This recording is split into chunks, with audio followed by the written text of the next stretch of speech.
పూర్వకాలంలో దేవతలకు మునులకు పెద్ద కష్టమొచ్చింది.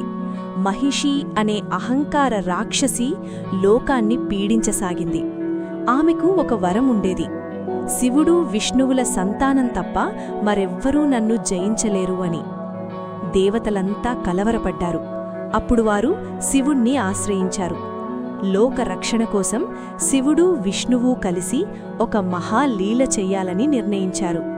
విష్ణువు మోహినీదేవిగా అవతరించాడు. ఆ మోహిని రూపాన్ని చూసి శివుడు ఆనందంతో మంత్రముగ్ధుడయ్యాడు. శివ మోహిని సంగమం వల్ల ఒక దివ్య శిశువు జన్మించాడు.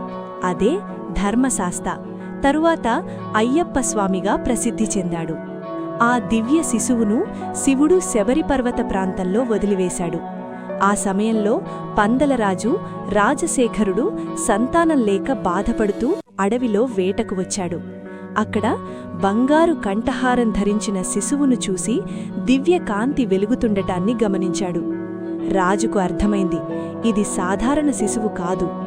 ఆ శిశువును రాజు తన కుమారుడిగా స్వీకరించి మణికంఠుడు అని పేరు పెట్టాడు. మెడలో మణి ఉండటం వల్ల. పెరిగిన మణికంఠుడు ధైర్యం, దయ, ధర్మంతో నిండిపోయాడు. కాలక్రమంలో అతనే మహిషిని సంహరించి లోకానికి శాంతిని తీసుకొచ్చాడు. అప్పుడు దేవతలంతా ఆనందించారు. మహిషి కూడా తన అహంకారం తొలగి మోక్షాన్ని పొందింది. మణికంఠుడు శబరిమలలో స్థిర నివాసం ఏర్పరచుకుని అయ్యప్ప స్వామిన పూజలందుకుంటున్నాడు.